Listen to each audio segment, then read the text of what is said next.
મિત્રો આ ચાર વાક્યો તમારે વાંચવાના છે અને આ ચારમાંથી કોઈ પણ બે વાક્યો ખોટા છે તો બોલો એ વાક્યો કયા છે તમારે શોધવાનું છે.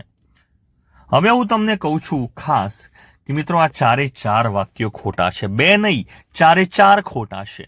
કેમ ખોટા છે? જો તમને ના ખબર હોય તો આજનો વિડીયો તમારા માટે છે.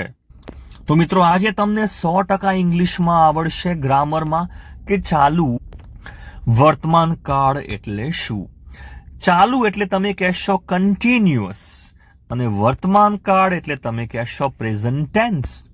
તો તમારો કાળ છે આજનો કન્ટિન્યુઅસ પ્રેઝન્ટ ટેન્સ, ચાલુ વર્તમાન કાળ. મિત્રો ઇંગ્લિશ શીખવાનો આજે 12મો દિવસ છે. આ 30 દિવસનો સ્પોકન ઇંગ્લિશનો ફ્રી કોર્સ છે. જો 12 દિવસ તમે પૂરા કર્યા હોય તો કોંગ્રેચ્યુલેશન્સ, તમને ઘણું ઇંગ્લિશ ગ્રામર હવે તો આવડી ગયું હશે. લિંક નીચે આપેલી છે, આગળના ભાગ પણ ચોક્કસથી જોઈ લેશો. તો સૌથી પહેલા ચલો સમજીએ કે આ જે કાળ છે ચાલુ વર્તમાન કાળ, એનું માળખું શું હોય છે ને ક્યારે વપરાય છે. મિત્રો કોઈ પણ ક્રિયા જો ચાલુ હોય, કોઈ પણ ચાલુ ક્રિયા હોય, જેમ કે અત્યારે હું તમને ભણાવી રહ્યો છું તો ભણાવવાનું ચાલુ છે, તમે આ વિડીયો જોઈ રહ્યા છો તો એ ક્રિયા અત્યારે ચાલુ છે. તો જ્યારે કોઈ પણ વસ્તુ ચાલુ હોય, બતાવવી હોય કે હાલ આ વસ્તુ ચાલુ છે, તે જમી રહ્યો છે, તે ઊંઘી રહ્યો છે, અમે લોકો મેચ જોઈ રહ્યા છીએ, તો આવું વર્ણન જ્યારે કોઈ વસ્તુનું કરવું હોય ત્યારે આ કાળ વપરાય છે. તમે વાક્ય જોશો એટલે આવડશે. ચલો વાક્યનું માળખું, બોલવા માટે ઇંગ્લિશ બોલવું હોય તો પહેલા માળખું આવડવું જોઈએ. તો સૌથી પહેલા વાક્યમાં છે કરતા, પછી તમારે એમ અથવા ઇઝ અથવા આર મૂકવાનું છે અને ક્રિયાપદ સાથે આઈએનજી મૂકવાનું છે. બધામાં ક્રિયાપદમાં આઈએનજી આવશે, બરાબર છે. વાક્યો એક પછી એક જોશો એટલે ચોક્કસથી ક્લિયર થઈ જશે. મિત્રો ઇંગ્લિશ બોલવા માટે આ જે કાળ છે it's very very very important, તો ધ્યાનથી આને સમજવો પડે.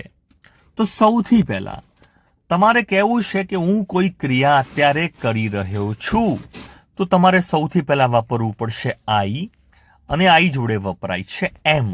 ક્રિયા ચાલુ છે એવું તમારે ઇંગ્લિશમાં બોલવું છે. તમારે કહેવું છે કે ભાઈ હું અત્યારે કામ કરી રહ્યો છું, તમે કહેશો આઈ એમ વર્કિંગ. તમારામાંથી કોઈ લખશે આઈ એમ વર્ક, આઈ એમ વર્ક, તો એ વાક્ય ખોટું છે. તમારે કહેવું પડશે આઈ એમ વર્કિંગ. તમારે કહેવું છે કે હું અત્યારે રમી રહ્યો છું, તમે કહેશો આઈ એમ પ્લેઇંગ. આઈ એમ પ્લે નહીં લખતા, ખોટું પડશે, આઈએનજી મૂકવું પડે, આઈ એમ પ્લેઇંગ. હું અત્યારે જમી રહ્યો છું, ચાલુ છે જમવાનું, આઈ એમ ઈટિંગ. હું અત્યારે લખી રહ્યો છું, આઈ એમ રાઇટિંગ. હું અત્યારે ગાડી ચલાવી રહ્યો છું, આઈ એમ ડ્રાઇવિંગ. અત્યારે ફોન ના કર, આઈ એમ ડ્રાઇવિંગ. હું અત્યારે ગાડી ચલાવી રહ્યો છું, એ અર્થમાં વપરાશે. તો આઈ જોડે શું વપરાય આવડવું જોઈએ, એમ વપરાય છે ને ક્રિયાપદને આઈએનજી લાગશે. ચલો તમારે કહેવું છે હી, તો એની સાથે હવે તે કંઈક કરી રહ્યો છે, તે છોકરો, બરાબર છે, તે કામ કરી રહ્યો છે, તમે કહેશો he is working. He is working. તે છોકરી રમી રહી છે, શી ઇઝ પ્લેઇંગ. તો ખાસ હી શી ઇટ અથવા તો કોઈ નામ હોય, હી શી ઇટ અથવા કોઈ નામ હોય, બધાની સાથે શું વપરાય છે, ઇઝ વપરાય છે. હું તમને કહું છું કે મનુ કંઈક જમી રહ્યો છે, મનુ જમી રહ્યો છે, તમે કહેશો મનુ ઇઝ ઈટિંગ. બોલો શું આવશે, મનુ ઇઝ ઈટિંગ. તે જમી રહ્યો છે. ચલો તમારે કેવું છે કે તે છોકરી ગાડી ચલાવી રહી છે, શી ઇઝ ડ્રાઇવિંગ. તે લખી રહ્યો છે, હી ઇઝ રાઇટિંગ. મનુ કામ કરી રહ્યો છે, મનુ ઇઝ વર્કિંગ. મનુ રમી રહ્યો છે, મનુ ઇઝ પ્લેઇંગ. આ રીતના વાક્યો આમાંથી બની શકે. આવડવું શું જોઈએ, હી શી ઇટ સાથે શું વપરાય, ઇઝ વપરાય. નામ હોય તો પણ શું વપરાય, ઇઝ વપરાય. જુઓ બધા એક જ વ્યક્તિ છે, એક જ વ્યક્તિ છે, એક છોકરો એક છોકરી, કોઈ એક જ પ્રાણી છે, એક જ વ્યક્તિનું નામ છે, તો ઇઝ વપરાશે. જો એક કરતા વધારે લોકો હોય અહીંયા તો તમારે આર વાપરવું પડે. આર કઈ રીતે વપરાય છે જોઈ શકો છો. અમે લોકો, તમે કહેશો વી આર. તમે લોકો એક કરતા વધારે છો, તમે કહેશો યુ આર. એ લોકો, તમે કહેશો ધે આર. પણ વસ્તુ શું છે, બધા સાથે શું વપરાય છે? આર વપરાય છે. અમે હોય તો વી, તમે હોય તો યુ, એ લોકો હોય તો ધે. અમે લોકો કામ કરી રહ્યા છીએ, હાલ ચાલુ છે કામ કરવાનું. We are working. બરાબર છે. તમે ગાડી ચલાવી રહ્યા છો, તમે કહેશો યુ આર ડ્રાઇવિંગ. જો યુ જોડે આર વપરાશે ને પછી આઈએનજી આવશે. એ લોકો કામ કરી રહ્યા છે, ધે આર વર્કિંગ. એ લોકો રમી રહ્યા છે, ધે આર પ્લેઇંગ. એ લોકો ખાઈ રહ્યા છે, ધે આર ઇટિંગ. આ રીતના વાક્યો બનશે. તો હવે એક પછી એક ગુજરાતી ઇંગ્લિશ વાક્યો જોઈએ ફટાફટ. ચલો, હું કામ કરી રહ્યો છું. વિચારો, તમારે બોલવું છે. કયો કાળ છે?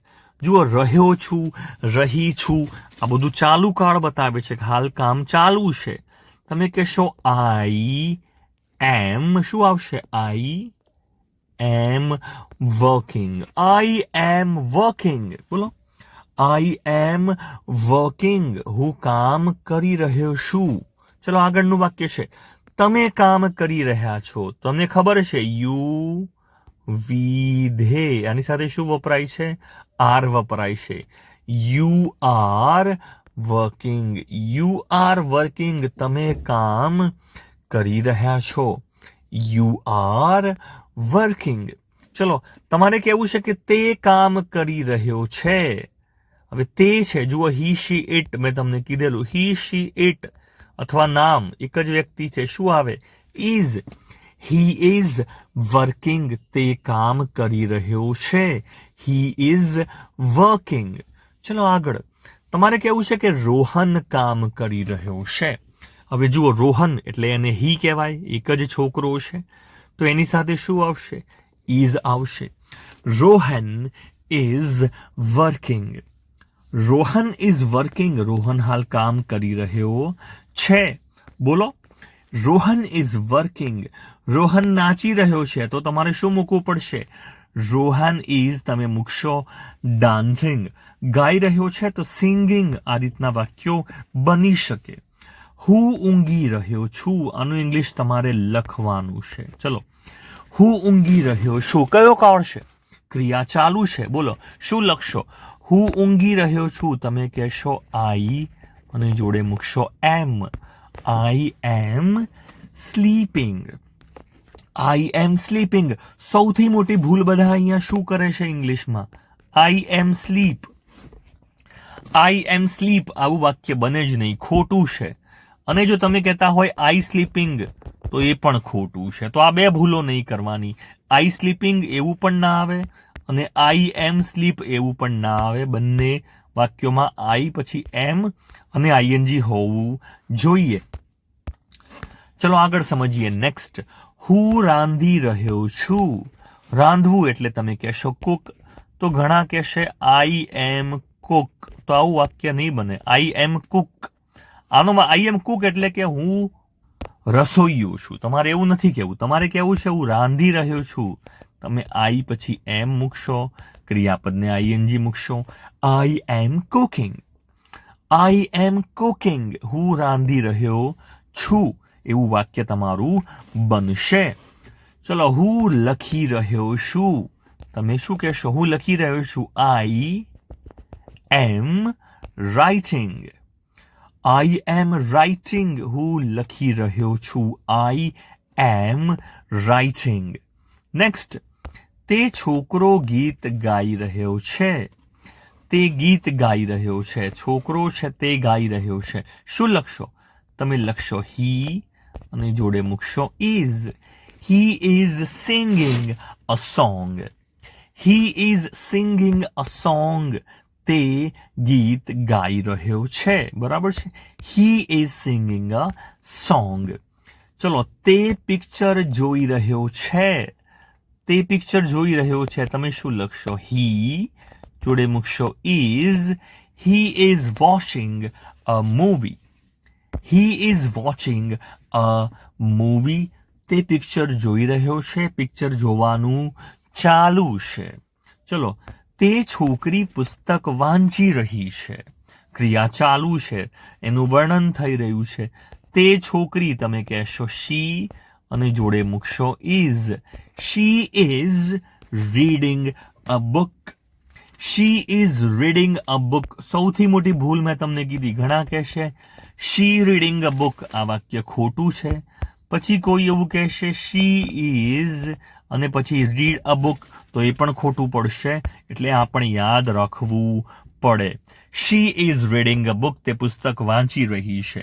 ચલો, કૂતરો ભસી રહ્યો છે. કૂતરો ભસી રહ્યો છે. સૌથી પહેલા કર્તા કોણ છે? કર્તા વાક્યનો છે કૂતરો. તમે કહેશો એ કૂતરો એટલે ધ ડોગ મૂક્યું છે. The dog. હવે એક જ કૂતરો છે તો તમારે શું મૂકવું પડે? જો એક જ કૂતરો છે તો એને ઇટ ગણી શકાય. કોઈ પણ વસ્તુ, પ્રાણી, પક્ષી એક જ હોય તો ઇટ કહેવાય. તમારે ઇઝ મૂકવું પડે. The dog is barking. The dog is barking. કૂતરો ભસી રહ્યો છે. અને જો કૂતરાઓ એક કરતા વધારે હોય તો તમે કહેશો ડોગ્સ. ધ ડોગ્સ આર મૂકવું પડે. એક કરતા વધારે કૂતરાઓ છે, બહુવચન છે. The dogs are barking. આ રીતનું વાક્ય બનશે. બોલો, ધ ડોગ ઇઝ બાર્કિંગ. કૂતરો ભસી રહ્યો છે. The dog is barking. Very good. ચલો, નેક્સ્ટ વાક્ય છે મારા મમ્મી હાલ છે ને ડિનર બનાવી રહ્યા છે. ડિનર, રાતનું જમવાનું મારા મમ્મી અત્યારે બનાવે છે, બનાવવાનું ચાલુ છે. તો વાક્ય શું બનશે? સૌથી પહેલા કર્તા કોણ છે? My mother. હવે માય મધર એટલે શું આપણે મૂકીશું? શી. એક જ વ્યક્તિ છે એટલે શી આવશે. My mother. શી જોડે શું વપરાય છે? તમને ખબર છે, ઇઝ વપરાય છે. તો તમે કહેશો my mother is cooking. My mother is cooking. હવે શું બનાવી રહ્યા છે? તમારે કહેવું છે મારા મમ્મી અત્યારે દાળ બાટી બનાવી રહ્યા છે, દાળ ભાત બનાવી રહ્યા છે, ડિનર બનાવી રહ્યા છે. જે લખવું હોય પાછળ શબ્દો લખી શકાય છે. My mother is cooking dinner. My mother is cooking dinner. મારા મમ્મી રાતનું જમવાનું બનાવી રહ્યા છે. ભૂલ શું થશે? માય મધર કુકિંગ લખશો, ખોટું પડશે. My mother is Cook dinner, આ પણ ખોટું પડશે. તો ખાસ યાદ રાખવું પડે. ચલો, તે લોકો મારી સાથે આવી રહ્યા છે. તે લોકો તમે કહેશો ધે. હવે ક્રિયા આવી રહ્યા છે હાલ. એ લોકો મારી સાથે આવી રહ્યા છે. મેં ફોન કર્યો, હા એ લોકો મારી સાથે જ આવી રહ્યા છે, અમે રસ્તામાં છીએ. ધે. હવે તમને ખબર છે ધે, વી, યુ, આ એક કરતા વધારે લોકો છે, આપણે શું મૂકીએ છીએ? બધાની સાથે આર મૂકીએ છીએ. They are coming with. મારી સાથે આવી રહ્યા છે. They are coming with me. They are coming with me. બોલો, they are coming with me. એ લોકો મારી સાથે આવી રહ્યા છે. છેલ્લું વાક્ય છે, પછી તમારે 4 વાક્યો સુધારવાના છે. અમે સુરત જઈ રહ્યા છીએ. તમે કહેશો વી. પછી શું આવશે? બોલો, વી પછી હંમેશા વી પછી શું આવે છે? આર આવે છે. જઈ રહ્યા છીએ અત્યારે ચાલુ છે. વી આર ગોઈંગ. હવે કોઈ જગ્યા તરફ જઈ રહ્યા છે તો ટુ વપરાશે. We are going to Surat. બોલો, we are going to Surat. આ વાક્યને, દરેક વાક્યને 10-10 વાર બોલવાની પ્રેક્ટિસ કરો તો તમે બોલી શકશો આ રીતે. વી are going to Surat. V are going to Surat. V are going to Surat. આ રીતની પ્રેક્ટિસ કરતા રહેજો. હવે તમને આવડશે કે આ 4 વાક્યો જે છે એ ખોટા કેમ છે. સૌથી પહેલા, એ લોકો ફૂટબોલ રમી રહ્યા છે. ચલો, આ વાક્ય સુધારો. They are play football. આ વાક્ય ખોટું છે. સુધારીને કમેન્ટમાં લખવાનું છે. She is eat an apple. તે સફરજન ખાઈ રહી છે. આ વાક્ય પણ ખોટું છે. ચલો, પછીનું વાક્ય છે કે નીતુ પ્લેઇંગ મ્યુઝિક. આ વાક્ય પણ ખોટું છે. સુધારીને કમેન્ટમાં લખો. Look Manu swimming. જુઓ, મનુ તરી રહ્યો છે પાણીમાં. આ વાક્ય પણ સુધારવાનું છે. 4 વાક્યોમાં ભૂલ છે તો સુધારીને કમેન્ટમાં ચોક્કસથી લખશો. આશા રાખું છું વિડીયો તમને પસંદ આવ્યો હશે. ચેનલને સબસ્ક્રાઇબ કરવાનું નહીં ભૂલતા. Thanks for watching.